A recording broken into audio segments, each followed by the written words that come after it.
ya al final del capítulo 11, y de alguna manera es un cierre. Cerramos el estudio de este año, comenzamos el año que viene con los capítulos 2 hasta el 16, y cerramos de la mejor manera. Cerramos con una acción de gracias, con una alabanza. Este capítulo 11 muchas veces ha sido mal interpretado. Sin embargo, lo que dice Pablo es exactamente lo que venía diciendo desde el capítulo 9. Ustedes recuerdan que vamos a tratar de entenderlo, vamos a tratar de hacerlo simple, porque realmente es algo, una verdad muy poderosa que conviene que la entendamos. Tenemos los primeros 8 capítulos donde Pablo nos habla de que la justificación del pecador es solo por la fe, por gracia, que no hay nada que podamos hacer nosotros para ganarnos el favor de Dios, la salvación, que Él lo hace, y que lo que nosotros tenemos que hacer simplemente es creer en Jesucristo, nuestro Salvador. Que por creer somos justificados por la fe, y al ser justificados comienza en nosotros un proceso donde somos transformados de gloria en gloria, dice. Somos transformados cada vez más parecidos en el carácter de Jesús y cada vez más lejos del pecado. Esto es porque ahora estamos en el Espíritu, no estamos en la carne. Pero eso es muy difícil. Todavía, estando en el Espíritu, tenemos lucha con nuestro antiguo hombre. Pero justamente es el Espíritu el que nos da el poder para vencer las tentaciones, para vencer el pecado. Antes estábamos esclavos del pecado, lo que hablábamos recién. No podíamos decirle que no al pecado. Éramos esclavos. Pero desde que conocemos a Cristo, le podemos decir que no. No es que no podemos pecar, sí que podemos pecar. Pero podemos decirle que no al pecado. Y a medida que vamos creciendo en el Espíritu, nos vamos alejando del pecado. El capítulo 8 nos muestra la acción del Espíritu Santo en nosotros. El Espíritu Santo nos da testimonio de que somos hijos de Dios, que somos herederos de Dios, coherederos con Cristo, que tenemos una esperanza tremenda en el mañana, en la gloria venidera, que la creación misma gime para que llegue ese día, el día del Señor. Nosotros mismos gemimos por dentro. Incluso el Espíritu Santo gime para que llegue ese momento. El Espíritu Santo nos ayuda en nuestra debilidad mientras estamos acá, y tenemos la convicción de que todas las cosas nos ayudan a bien. Todos los problemas, las cosas, incluso el mismo pecado de nuestra vida nos ha llevado a este punto. Todo a conocer a Cristo. Todo nos ayuda a bien. Dios nos había escogido desde antes de la fundación del mundo para ser sus hijos. Él tiene un propósito y nosotros estamos dentro de ese propósito. ¿Cuál es el propósito de Dios? Formar un pueblo escogido. Y a los que antes conoció, desde antes de la fundación del mundo, a estos los predestinó para ser hechos conforme a la imagen de su Hijo, Jesús, para que Él sea el primogénito entre muchos hermanos, dice. Y a los que conoció, a estos también nos llamó. En un momento de nuestras vidas, nosotros rechazábamos a Cristo, pero un día, por gracia, ya no lo rechazamos más. Y dice que nos justificó. Y a los que justificó, a estos también glorificó. Ya la obra está hecha. Nada nos puede separar del amor de Dios. Dios es por nosotros. ¿Quién contra nosotros?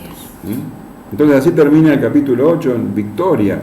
Somos más que vencedores en Cristo Jesús. En los grandes problemas, las tribulaciones, las persecuciones, en el hambre, en el frío, en la desnudez, en los peligros, somos más que vencedores, porque todas esas cosas nos ayudan a bien.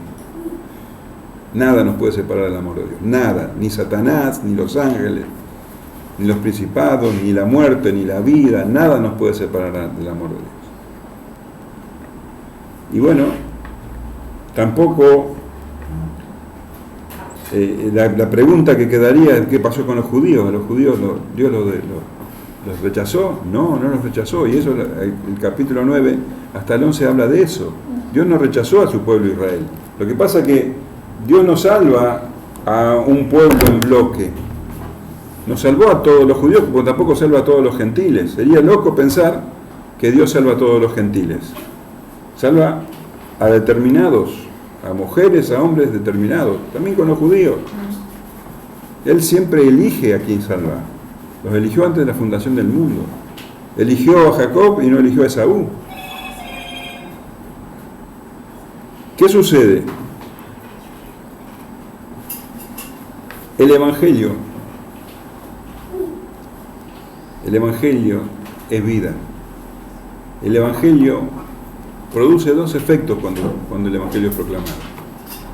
El Evangelio produce fe. La fe viene por el oír, y el oír por la palabra de Dios. A algunos le provoca fe, arrepentimiento, a otros se les endurece el corazón.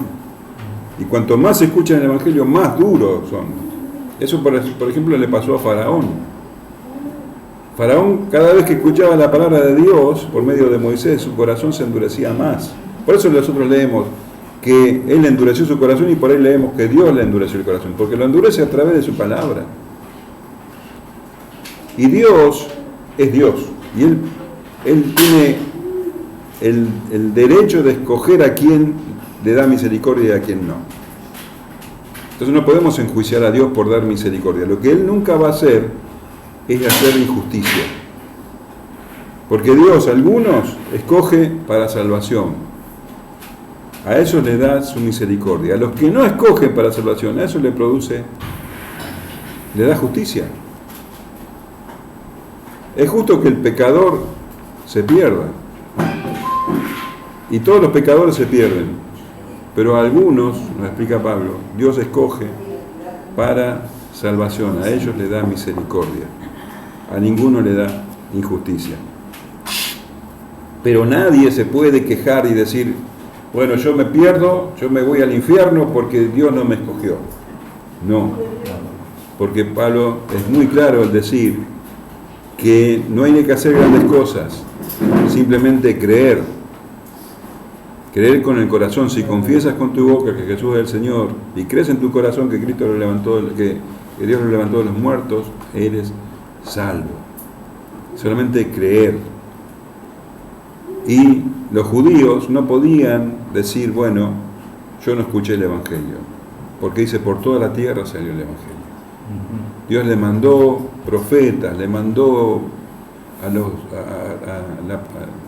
Juan el Bautista, el mismo Señor Jesucristo les predicó, los apóstoles, los 70, y todo el tiempo está mandando predicadores, pero tienen el corazón endurecido y cada vez se endurecen más. Entonces, el hecho es que Pablo dice, Dios no descartó a Israel. Él siempre se guardó un remanente. Siempre, a lo largo de la historia, Dios se guardó un remanente, que si no lo hubiera hecho, todo Israel se habría perdido. Pero en cada generación hubo un remanente. Lo hubo en el tiempo de Elías, ¿te acordás? Elías dice, yo me quedé solo, no hay nadie más que yo. Y Dios le dice, no, me guardé un remanente de 7.000 hombres. Siempre Dios hizo eso, y aún hoy lo está haciendo. Ahora, ¿qué pasa con los que tienen el corazón endurecido? ¿Ya está? ¿Los que tienen el corazón endurecido se pierden indefectiblemente? No, dice el apóstol, porque él mismo era el ejemplo. ¿Quién tenía más endurecido el corazón que el mismo Pablo, que era un perseguidor de la iglesia? Sin embargo, Dios lo había escogido, Dios le dio la fe, le dio el arrepentimiento, y Pablo, siendo el peor de todos, el judío más duro, era la prueba más clara de que aún los que tenían el corazón duro podían arrepentirse. Entonces, Pablo dice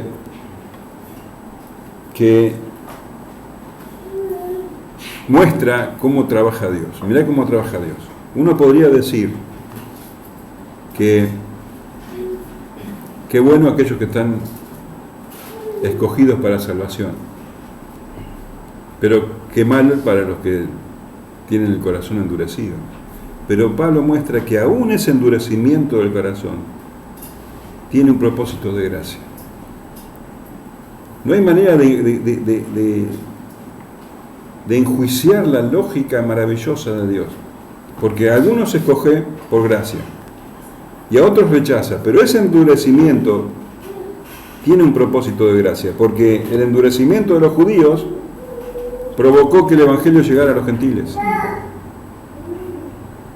Y el hecho de que el Evangelio llegue a los gentiles hace que los judíos, al ver que los gentiles gozan del favor de Dios, gozan de la paz con Dios, sientan celos, dice, sienten una envidia santa, y de esa manera algunos se salvan. Entonces es una rueda maravillosa que Dios hace. Todo provoca, todo está hecho para el bien de aquellos que lo aman. Entonces, algunos escoge, a otros endurece, pero aún en ese endurecimiento tiene un propósito de gracia. Y Pablo compara entonces al pueblo de Israel con un olivo, un árbol de olivo. Dice, bueno, la raíz de ese olivo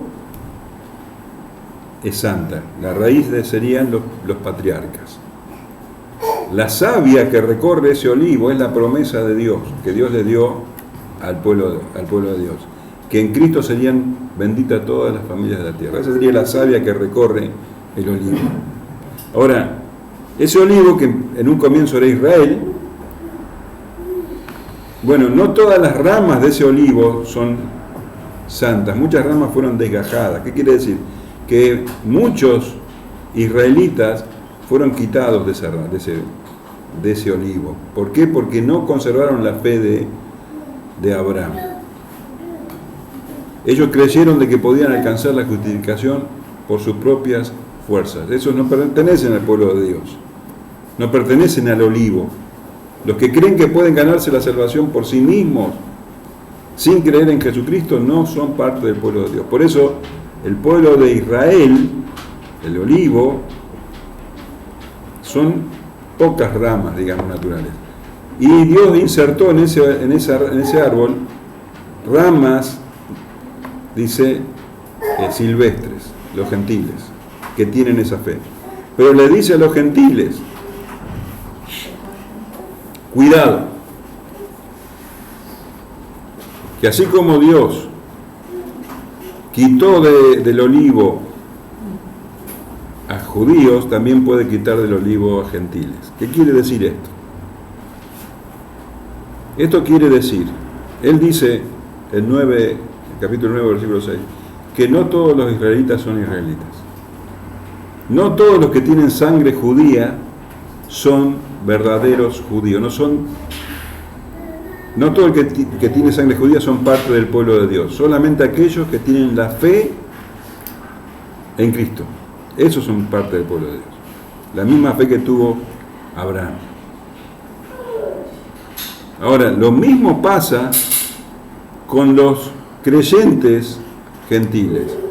Cuidado que los gentiles no cometan el mismo error que los judíos, que creyéndose cristianos no sean parte del pueblo de Dios. Y eso es lo que está pasando hoy en la mayoría de las iglesias. Tienen el cartel de iglesia de Jesucristo y ellos creen que son salvos, pero no lo son, porque están confiando en sus propias fuerzas. Creen que con sus propias obras pueden alcanzar la salvación. Y Jesucristo ya hizo todo. ¿Se entiende lo que estoy diciendo? Sí. Entonces, la mayoría de las iglesias, o que se llaman iglesias, no pertenecen al pueblo de Dios, a ese olivo. Son desgajados. ¿Por qué? porque no confían en Jesucristo, confían en sus propias fuerzas. Han hecho una religión distinta, una religión de obras.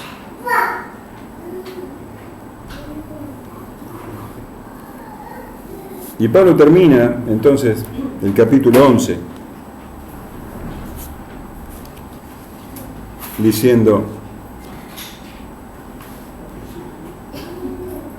porque no quiero, hermanos, que ignoréis este misterio, para que no seáis arrogantes en cuanto a vosotros mismos, que ha acontecido a Israel endurecimiento en parte hasta que haya entrado la plenitud de los gentiles, y luego todo Israel será salvo. Como está escrito, vendrá de Sión el libertador, que apartará de Jacob la impiedad, y este será mi pacto con ellos cuando yo quite sus pecados. Así que en cuanto al Evangelio son enemigos por causa de vosotros, pero en cuanto a la elección son amados por causa de los padres.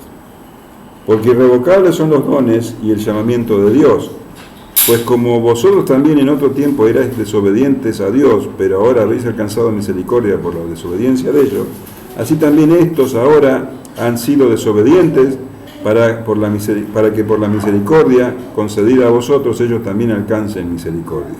Porque Dios sujetó a todos en desobediencia para tener misericordia de todos. Oh profundidad de las riquezas, de la sabiduría y de la ciencia de Dios, cuán insondables son sus juicios e inescrutables sus caminos. Porque ¿quién entendió la mente del Señor? ¿O quién fue su consejero? ¿O quién le dio a él primero para que le fuese recompensado? Porque de él y por él y para él son todas las cosas, a él sea la gloria por los siglos. Amén. Amén. Bueno, Amén. estamos llegando entonces al final de este capítulo maravilloso. A partir del capítulo 12 va a hablar toda la parte práctica, pero concentremos en esta porción que en realidad, como le decía al principio, no está diciendo nada extraño, aunque es muy mal interpretada, está diciendo lo mismo que viene diciendo. Y me gustaría, voy a tratar de ser muy claro y muy sencillo en la explicación, porque a lo largo del tiempo se ha malinterpretado y se ha hecho toda una serie de doctrinas que en vez de dar luz dan oscuridad. Entonces, Pablo está hablando, la iglesia de Roma estaba compuesta por cristianos de origen judío, o sea, judíos que creyeron en Cristo, y gentiles, quiere decir personas que no eran judíos, que venían de otras religiones, paganas. La iglesia de Roma tenía entonces judíos y gentiles, pero más gentiles que judíos, había más. Y los gentiles creían que ellos eran los que sustentaban la iglesia, los que llevaban adelante la iglesia y que eran más importantes que los judíos. Y Pablo le dice: no sea grande, cuidado porque eso mismo hicieron los judíos y así les fue, no sea grande. Entonces, para quitarle la arrogancia a los gentiles, Pablo le dice: bueno, les voy a revelar un misterio. Dice: porque no quiero, hermanos, que ignoréis este misterio, para que no seáis arrogantes en cuanto a vosotros mismos, que ha acontecido a Israel endurecimiento en parte hasta que haya entrado la plenitud de los gentiles. Entonces, entendamos, los gentiles, los que no eran judíos, digamos, de la iglesia, sentían que eran superiores, que eran mejores que los judíos. Fíjate lo que dice el versículo 3 del capítulo 12.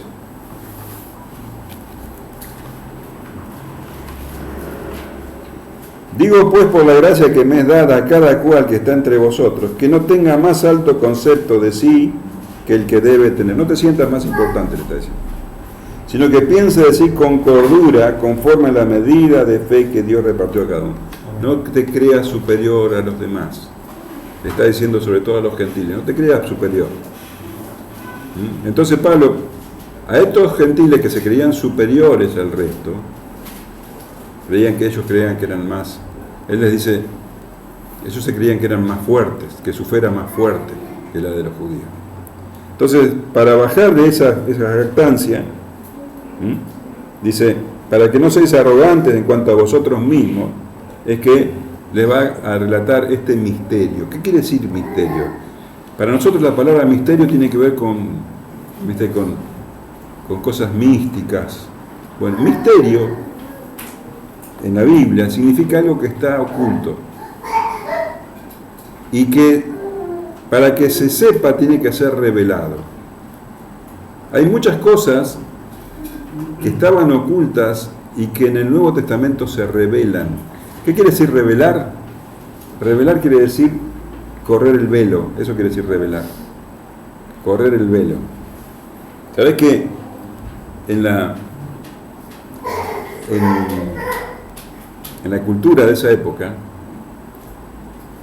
los teatros no eran como nosotros los conocemos? Viste que nosotros tenemos el teatro, ¿cómo se llama? El escenario, y hay un telón, ¿viste? Pero en esa época los teatros no eran así. Los teatros eran al aire libre y eran circulares. O sea, la gente estaba alrededor del escenario que estaba abajo. ¿Y cómo hacían los actores para cambiarse? Bueno, se les ponía un velo arriba. Entonces se los tapaba y ellos se maquillaban ahí y ahí sacaban el velo, revelaban y ahí aparecían los actores ya para seguir actuando. ¿Se entiende? Entonces, revelar es quitar el velo. Y es lo que pasa con los misterios. Se revelan, se quita el velo, y entonces ahí lo entendés. Ahora, Pablo va a hacer una revelación. En el Nuevo Testamento hay muchos misterios revelados. ¿Qué quiere decir? Cosas que no se hubieran conocido si Dios no las hubiera revelado. Por ejemplo, nosotros el domingo hablábamos de una parábola, ¿se acuerdan? El Señor Jesús en Mateo 13:11 dice: Él respondiendo les dijo: porque a vosotros os es dado saber los misterios del reino de los cielos, mas a ellos no les es dado. A nosotros se nos revela el misterio del reino de los cielos. Es algo que si Dios no nos enseña, y lo enseñaba por medio de palabras, nosotros nunca lo sabríamos. En Efesios 3:5 habla de otro misterio, algo que hasta ese momento era imposible, ¿no? Nadie lo conocía, que era la unión de judíos y gentiles en un solo pueblo. Dice Efesios 3:5, misterio que en otras generaciones no se dio a conocer a los hijos de los hombres, como ahora es revelado a sus santos apóstoles y profetas, que los gentiles son coherederos y miembros del mismo cuerpo y coparticipantes de la promesa de Cristo Jesús por medio del Evangelio. Ese era un misterio. Otro misterio, Efesios 5:32, grande es este misterio, mas yo digo esto respecto a Cristo y la Iglesia. La relación entre Cristo y la Iglesia era un misterio que antes no se conocía.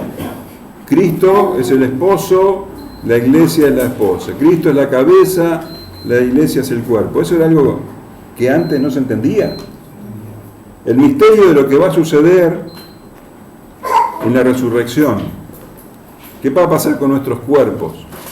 Algunos vamos a tener los cuerpos capaz que cenizas, y otros, cuando el Señor vuelva, van a estar vivos. ¿Qué va a pasar con los cuerpos? Y dice 1 Corintios 15:51, he aquí, os digo un misterio, no todos dormiremos, pero todos seremos transformados, no todos vamos a estar muertos, dice. En un momento, en un abrir y cerrar de ojos, a la final trompeta, porque se tocará la trompeta y los muertos serán resucitados incorruptibles y nosotros seremos transformados.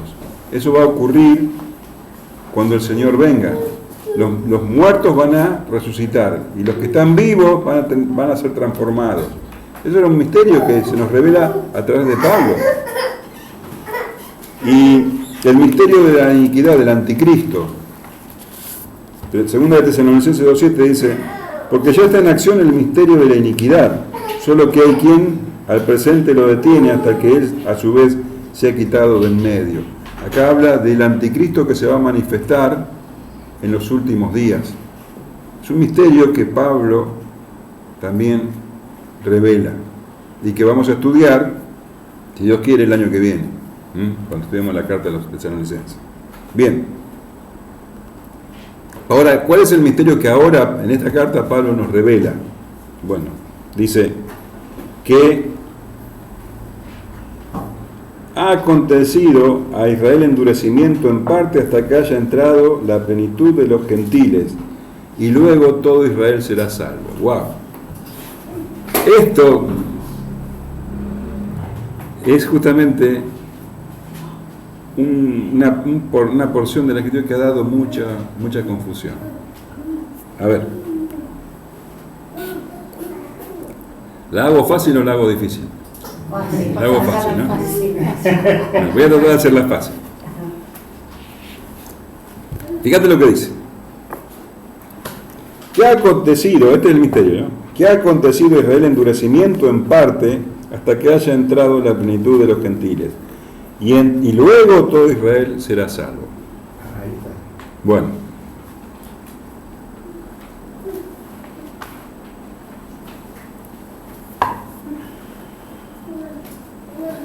La mayoría de los creyentes hoy día se confunden con esto. Tienen una idea equivocada con esto. Ellos entienden, hay una doctrina que se llama dispensacionalismo, ellos entienden que al final de los tiempos va a venir sobre la nación de Israel un gran avivamiento y que todo Israel sería salvo. Los dispensacionalistas, esto yo pienso que vos lo escuchaste alguna vez. A ver, ¿qué dicen? Dicen que cuando Cristo venga, va a venir en las nubes y dice que va a arrebatar a su iglesia. ¿Escuchaste eso, el arrebatamiento? Sí. Bueno, ellos dicen que van a ser arrebatados la iglesia, los gentiles, la iglesia, el pueblo de Dios, y que a partir de ahí y se van con Cristo la iglesia, nosotros, y que a partir de ahí vienen 7 años de donde Dios va a tratar específicamente con los judíos. En esos 7 años hay 3 años y medio de tribulación y de otros 3 años y medio de gran tribulación para el pueblo de Israel. Tribulación como nunca la hubo, dice. Finalizados esos 7 años, Cristo vuelve, o sea, estamos hablando de dos venidas más. La primera, o sea, donde arrebató la iglesia, no llega a la tierra, los arrebata y se los lleva.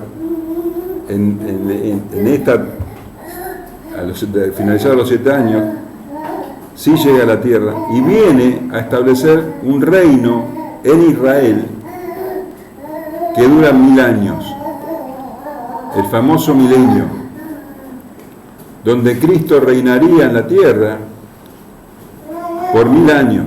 ¿Escucharon hablar de eso? Sí. El milenio, donde todas las naciones, bueno, reconocerían a Cristo, y después vendría el fin. Después de esos 10.000 años vendría el fin. Bueno, esta doctrina es muy popular. Se han hecho películas sobre esto, pero tiene un montón de problemas esta doctrina. En realidad esta doctrina, por más fascinante que suene,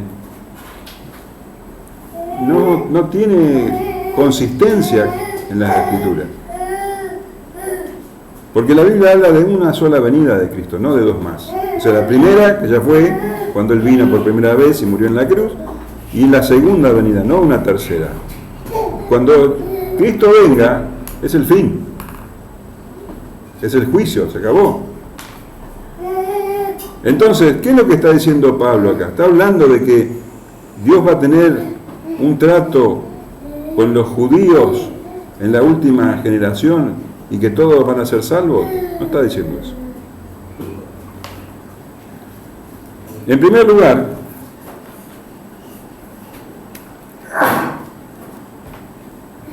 dice,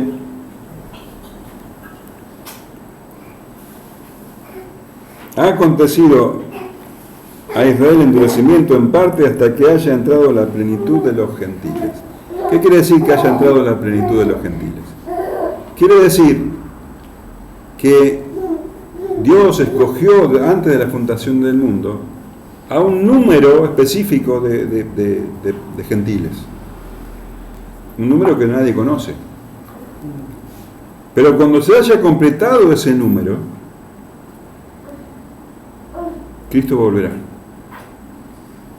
¿Se entiende? Sí. Cuando se haya completado ese número, Cristo va a volver. Es el final. Y ese día que Cristo vuelva, se termina todo. Lo estuvimos estudiando hace poquito en Lucas 17:26. Dice, como fue en los días de Noé, así también será en los días del Hijo del Hombre.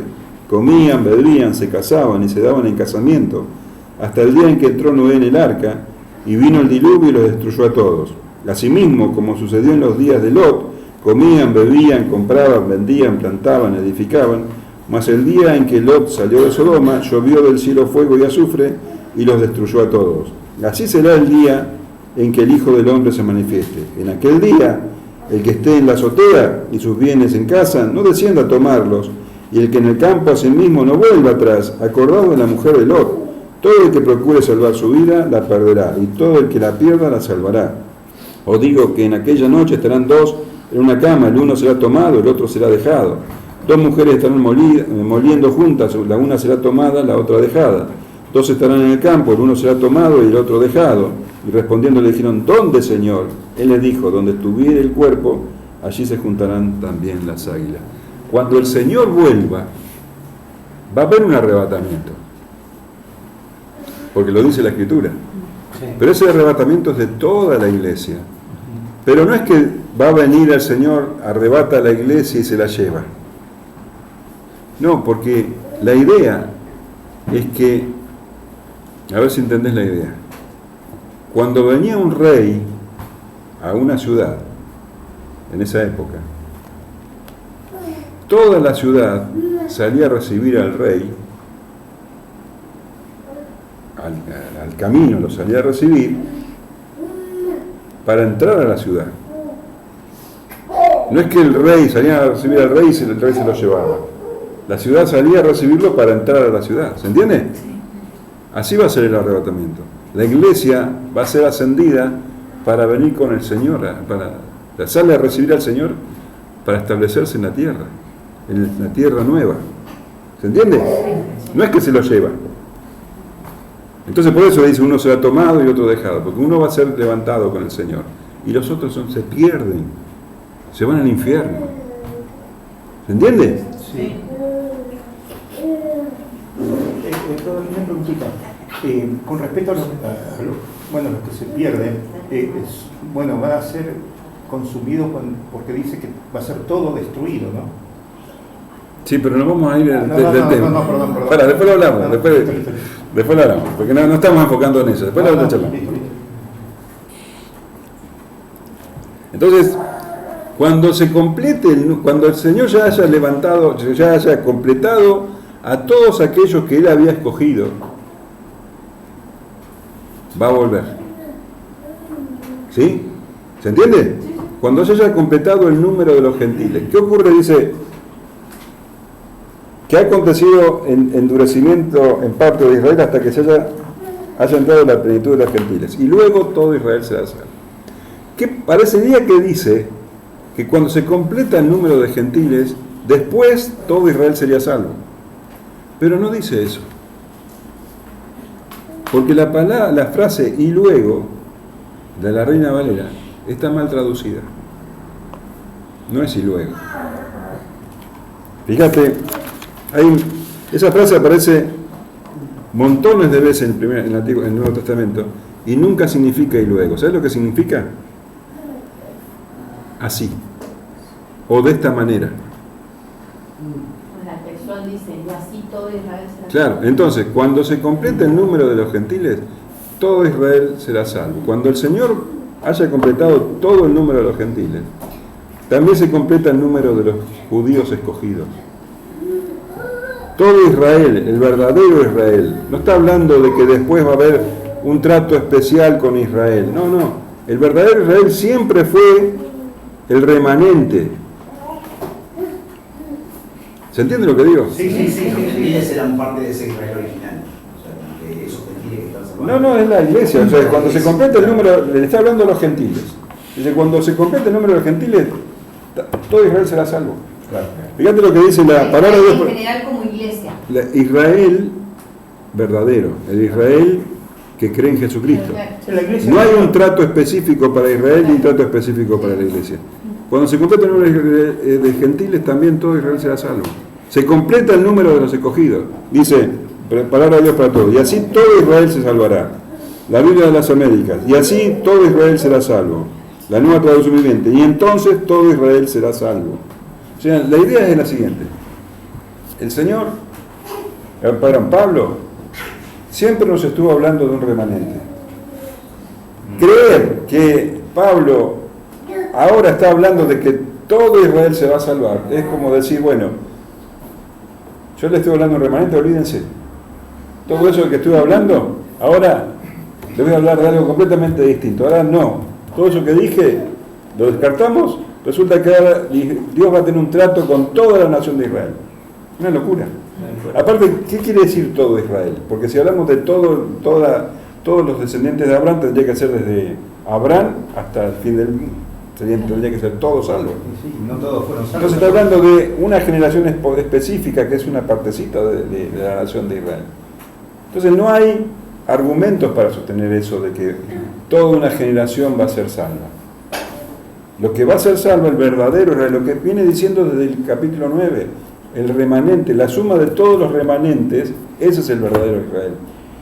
Judíos y gentiles como único remanente. Los judíos, o sea, el Israel será salvo. Los gentiles, la plenitud de los gentiles. ¿Se entiende? A ver, Dios no salva pueblos en bloque. Claro. Porque si Él salvaría a Israel en bloque, cuando leemos la plenitud de los gentiles, tenemos que entender todos los gentiles. No estamos hablando de todos los gentiles, estamos hablando de los que creen, de los escogidos. Uy, dice un lío bárbaro, pero no sé si se entiende. No somos con Israel, solamente los que creen. Los verdaderos israelitas, lo que viene diciendo desde el principio. No todo Israel en el sentido de toda la nación de Israel. Los escogidos, del remanente, la suma de los remanentes como también el número de los escogidos gentiles. Cuando todos los gentiles ya sean salvos, también todo Israel será salvo. Gentiles vendríamos a ser nosotros. Nosotros, los creyentes. Y para colmo, Pablo no es que está hablando del final de los tiempos. Él ahora está hablando, bueno, cuando se completa el número, pero él está hablándole a los judíos y a los gentiles de esa época, a los gentiles de todas las épocas. Por eso él dice ahora. No está diciendo, hablando como si fuera del final solamente. No está enfocado en el final. ¿Se entiende? Sí. Uy, me parece que se olvida.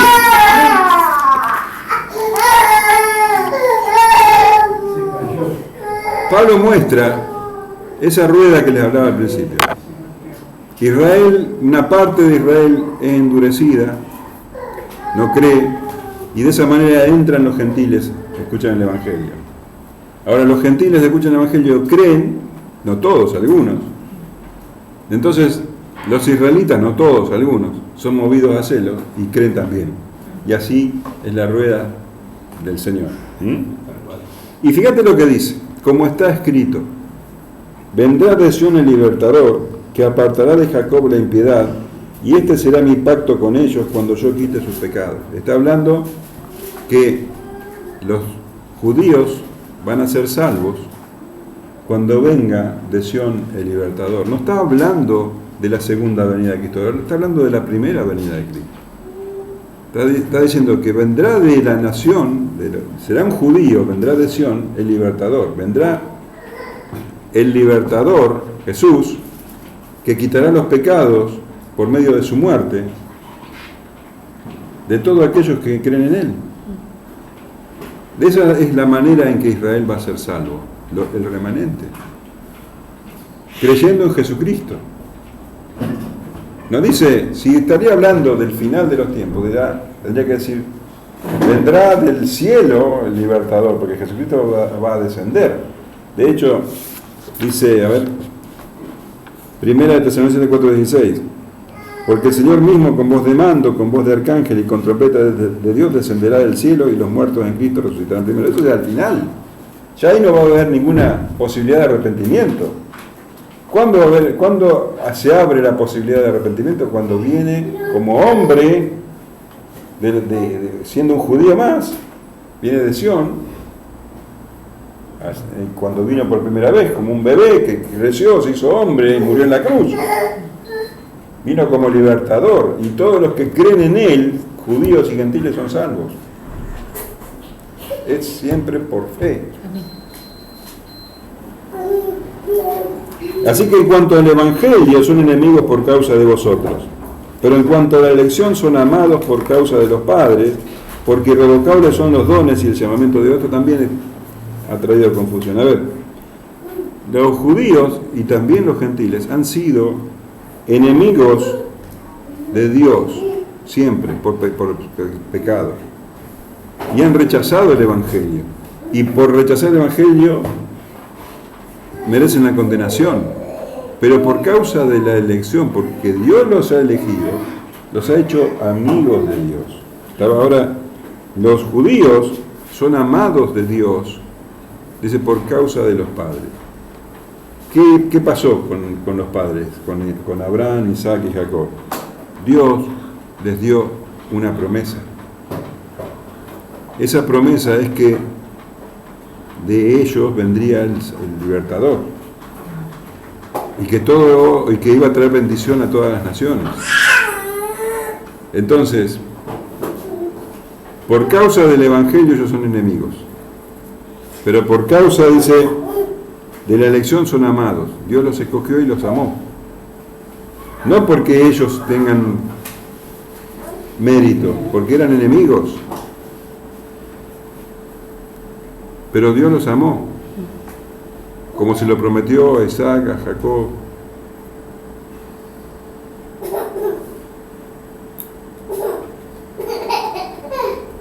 Él cumple su promesa, como decía al principio, en el capítulo 9. No es que la palabra de Dios haya fallado, que no todo israelita es israelita, la palabra de Dios se cumple y acá lo dice. Eran enemigos, pero Dios los amó. ¿Se entiende? Sí. Porque irrevocables son los dones y el llamamiento de Dios. ¿A qué se está refiriendo? ¿A un trato especial con los judíos al final de los tiempos? No. Irrevocables son los dones. A los que llamó y a los que escogió, Dios le dio dones que son irrevocables. La fe, la gracia, la salvación, la vida eterna, la paz. Todas esas cosas Dios les concedió a judíos y a gentiles y son irrevocables, no se los va a quitar. Y el llamamiento de Dios, a los que llamó, a estos también justificó. Dios los llamó con un llamamiento eficaz, es irrevocable. Gracias. ¿Se entiende o no? Sí. Me parece que quiero hacerlo simple y lo estoy haciendo complicado. Eso que dijiste la parte donde va a ser simple. Robert, una preguntita. Con respecto, que no todo el pueblo, no todo Israel son verdaderos israelitas. ¿Tiene algo que ver como cuando creo que era Mateo, este es un verdadero hijo de Abraham? Porque ¿sí? Tiene que ver con eso. ¿Sí? Lucas. No, Juan. Pues, como vosotros también en otro tiempo erais desobedientes a Dios, ahora habéis alcanzado misericordia por la desobediencia de ellos, así también estos ahora han sido desobedientes, para que por la misericordia concedida a vosotros ellos también alcancen misericordia. ¿Ves cómo dice ahora? No está hablando del final de los tiempos. Y está hablando de esa rueda que les decía. Dice, ustedes, los gentiles, fuimos desobedientes, enemigos, y hemos sido hechos por misericordia de Dios, hemos sido traídos al reino de Dios, ¿no? Y esto se debe a que el pueblo de Israel fue desobediente, porque si no hubiera sido así, el evangelio no se había abierto a los gentiles, pero en la gracia de Dios, Él endureció los corazones de los judíos para que el evangelio fuera a los gentiles. Ahora dice, bueno, la rueda continúa. Por la misericordia dada a ustedes, los judíos también pueden alcanzar misericordia. Porque Dios sujetó a todos en desobediencia para tener misericordia de todos. Y acá está hablando de judíos y de gentiles. Cuando dice todos, no está hablando de todo el mundo. ¿Está hablando de todos los judíos y de todos los gentiles? No, de los escogidos. De la iglesia. De lo que es la iglesia. A todos le dio convencimiento de pecado. Todos fueron sujetos a la desobediencia para tener misericordia de todos. No es por mérito, es por misericordia de Dios. Entonces no cabe jactancia. No hay manera de jactarse. Nadie. Ahora, ante semejante revelación,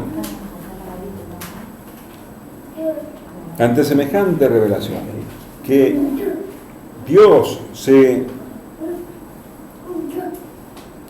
hizo un pueblo, Dios hizo un pueblo, ese olivo, de judíos y gentiles, que Él escoge a algunos para salvación y a otros endurece, para que los gentiles puedan entrar en esa salvación, en esa fe, y que a la vez esa salvación de los gentiles provoque a celo a los judíos para también darle salvación. Ese misterio que ahora es revelado, junto con todo lo que nos reveló antes de la justificación por la fe, que hace, despierta en Pablo una alabanza. O sea, el entender los misterios de Dios hacen que Pablo estalle en esta alabanza, en esta doxología, y dice, oh, profundidad de la riqueza, de la sabiduría y de la ciencia de Dios, cuán insondables son sus juicios e inescrutables sus caminos. Tan grande la sabiduría de Dios, tan profunda, ¿cómo nosotros podríamos ni siquiera vislumbrar? ¿Cómo podemos nosotros, siendo tan limitados, entender, ni siquiera imaginar? Esto no cabe en nuestro conocimiento. Sin embargo, Él decidió revelarnos. Porque ¿quién entendió la mente del Señor? ¿O quién fue su consejero? ¿O quién le dio a Él primero para que le fuese recompensado? Y el hombre enjuicia y dice, no es justo. Y ¿quién puede preguntar nada? El Pablo está citando a Isaías y a Job. Isaías dice, 40:13, ¿quién enseñó al Espíritu de Jehová o le aconsejó enseñándole? Y Job dice, 41:11, ¿quién me ha dado a mí primero para que yo restituya? Todo lo que hay debajo del cielo es mío. ¿Quién puede darle consejo a Dios? ¿Quién puede decir esto no está bien? Él es Dios de una sabiduría inescrutable y de una misericordia inentendible. ¿Quién entendió la mente de Dios? ¿Quién es su consejero? ¿Quién le dio el primero? Nadie, jamás, nadie, nunca. Porque de Él y por Él y para Él son todas las cosas. Todo lo hizo Él. Pero Pablo está refiriéndose específicamente a la salvación. Él lo hizo todo para salvarnos. Él creó el plan de salvación y lo llevó a cabo desde antes de la fundación del mundo. Él escogió un número determinado de judíos y de gentiles para que formen parte de su pueblo. De Él, por Él y para Él son todas las cosas. Ese pueblo que Él escogió es el fin de todo. Él escogió ese pueblo para que esté con Él por toda la eternidad. A Él sea la gloria por los siglos de los siglos. Amén. Amén. Quise hacerla simple y me parece que me salió medio complicado. No. Bueno, pero pregunten. Lo que pasa es que se redunda siempre sobre lo mismo. Entonces Pregunten, parece que se María. hace como... Pregunten si no se entendió. No,